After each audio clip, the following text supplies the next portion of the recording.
Hello friends, मेरा नाम है नीलेश बजाज और इस वीडियो में हम देखेंगे if else statement of C language. Okay, so let's start. देखिए, लास्ट वीडियो में हमने देखा था कंट्रोल स्टेटमेंट में selection and decision control statement का if statement. Selection and decision control statement में टोटल कितनी चीजें आती हैं? 4 चीजें। कौन सी? तो सबसे पहले आता है number 1 if statement, then number 2 if else statement. Okay, तो then number 3 nested of if else statement and number 4 else if ladder. उसमें से हमने लास्ट वीडियो में इफ स्टेटमेंट देख लिया।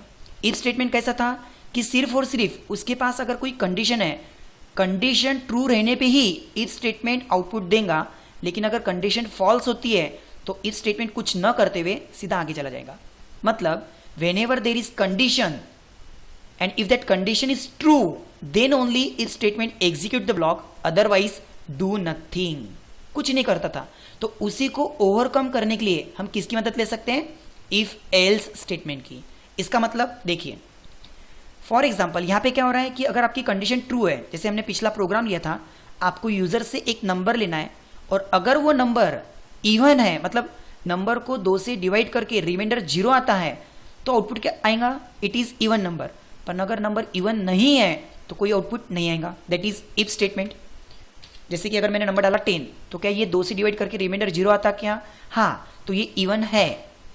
लेकिन फिर से अगर मैं इसको रन करूं और मैं नंबर डालता हूं सपोज 11, इसको 2 से डिवाइड करके रिमाइंडर 0 आता क्या? नहीं, तो कुछ आउटपुट नहीं आएगा। मतलब if statement works only when condition is true, otherwise do nothing.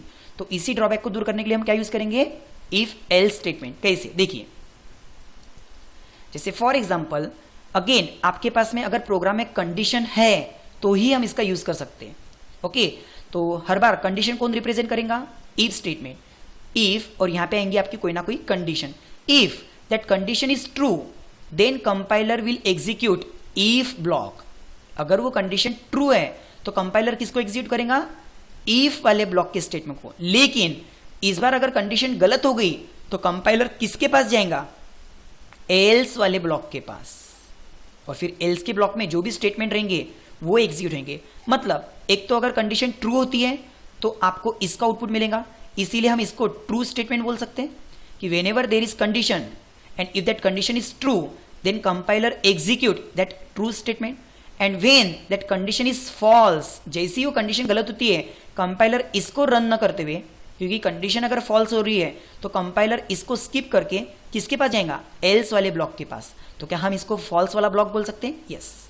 But आपको एक चीज का हमेशा याद रखना है, कंडीशन सिर्फ और सिर्फ किसके सामने रहेंगी? इफ के सामने। एल्स के सामने कंडीशन नहीं रहेंगी। क्यों? क्योंकि एल्स के पास हम कब आएंगे? जब वो कंडीशन फॉल्स होंगी तभी ना। कहने का मतलब सीधी सी बात है यहां पे देखो कि इफ आपकी कंडीशन अगर ट्रू रहती है तो वो इफ को रन करेगा, लेकिन अगर वो कंडीशन गलत होती है तो ही वो किसके पास में आएगा? एल्स के पास। इसीलिए एल्स के सामने कंडीशन नहीं रहेंगी।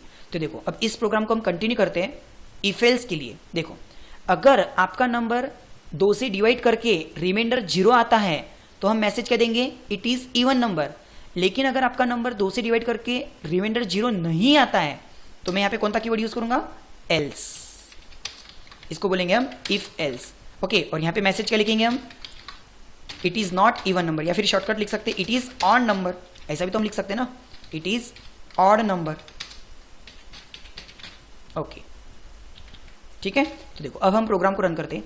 मतलब एक तो इसका आउटपुट आएगा या फिर इसका आउटपुट आएगा। मतलब दोनों में से कुछ ना कुछ तो हमें आउटपुट मिलेगा ही मिलेगा। देखिए, जैसे फॉर एग्जांपल मैंने नंबर डाला 10, क्या ये नंबर 2 से डिवाइड करके रिमाइंडर 0 आता? यस, मतलब इट इज इवन नंबर। फिर से मैं रन करता हूं और इस बार मैंने नंबर डाला सपोज 11, क्या इस नंबर को 2 से डिवाइड करके रिमाइंडर 0 आता? नहीं, तो इस बार कहां का आउटपुट आएगा? एल्स का। That is it is odd number. Okay, I hope आपको ये कंसेप्ट तो समझ में आया होगा। चलो मैं एक प्रोग्राम और लेता हूं, जैसे हमने पिछले वीडियो में भी कुछ प्रोग्राम लिए थे लाइक परसेंटेज के। ओके, देखिए, तो यहां पे मुझे क्या करना है? यूजर से परसेंटेज लेना है और शो करना है उसका रिजल्ट फेल है कि पास है। ओके, सो देखो, सबसे पहले मुझे यूजर से परसेंटेज लेना है एंड फिर शो करना है कि वो पास है या फेल है, जो भी है। सो राइट एंटर परसेंटेज। क्या लिखा हमने यहाँ पे? Enter percentage. और परसेंटेज की वैल्यू लेने के लिए मैंने फ्लोट वेरिएबल लिया है। सो यहाँ पे मुझे क्या लिखना पड़ेगा?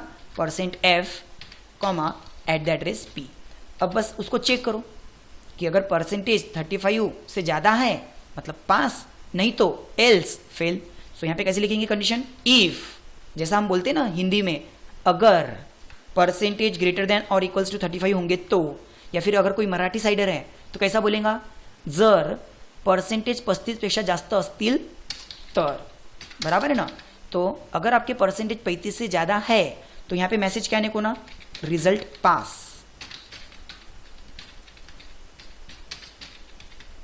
ओके, या फिर एल्स कि अगर परसेंटेज 35 से ज़्यादा नहीं है तो हम एल्स में तभी आएंगे जब कंडीशन फॉल्स होगी। कंडीशन क्या है, 35 से ज़्यादा है क्या, अगर 35 से ज़्यादा नहीं है तो हम कहाँ पर आएंगे, एल्स में, और वहाँ पे हम क्या लिख सकते हैं, फेल। ओके, जो भी आपको स्टेटमेंट लिखना है, ट्राई अगेन, फेल, जो भी आपको स्टेटमेंट लिखना है। ओके, चलो मैं इसको रन करता हूँ। अब यहाँ पे एक चीज़ का ध्यान देना, अगर मैं एग्जैक्टली 35 डालता हूँ तो हमने कंडीशन ही वैसी लगाई हुई है, ग्रेटर देन और इक्वल्स टू 35, मतलब आप 35 या 35 से बड़ी डालेंगे तो पास आएगा, लेकिन अगर 35 से कम दैट इज 34, 33 ऐसा डालते हो तो फिर फेल आएगा। ओके, देखिए तो मैंने यहाँ पे परसेंटेज लिया सपोज 98, अब ये 35 या 35 से ज़्यादा है तो आउटपुट आएगा पास। सेम अगर मैं फिर से रन करता हूँ और मैंने परसेंटेज डाले सपोज 25, तो क्या ये 35 से ज़्यादा है क्या, नहीं, मतलब एल्स, इस बार आउटपुट आएगा फेल। सो जो काम इफ नहीं कर रहा था, क्योंकि इफ सिर्फ क्या कर रहा था, अगर मैं यहाँ पे एल्स नहीं लिखूँ, सपोज इसको मैंने डिलीट किया, तो इफ क्या कर रहा था, कंडीशन ट्रू है तो ही आउटपुट दे रहा था, लेकिन गलत होने पे कुछ आउटपुट नहीं दे रहा था। लेकिन एल्स कैसा है, कंडीशन अगर ट्रू रहेंगी तो वो इफ का आउटपुट देगा, और अगर कंडीशन फॉल्स होती है तो फिर वो एल्स का आउटपुट देगा। सो आई होप आपको ये कंसेप्ट समझ में आया होगा कि इफ एल्स हम तभी यूज कर सकते हैं जब आपके प्रोग्राम में कंडीशन है, और when ever there is condition is true, if statement will execute, otherwise else statement execute. Okay.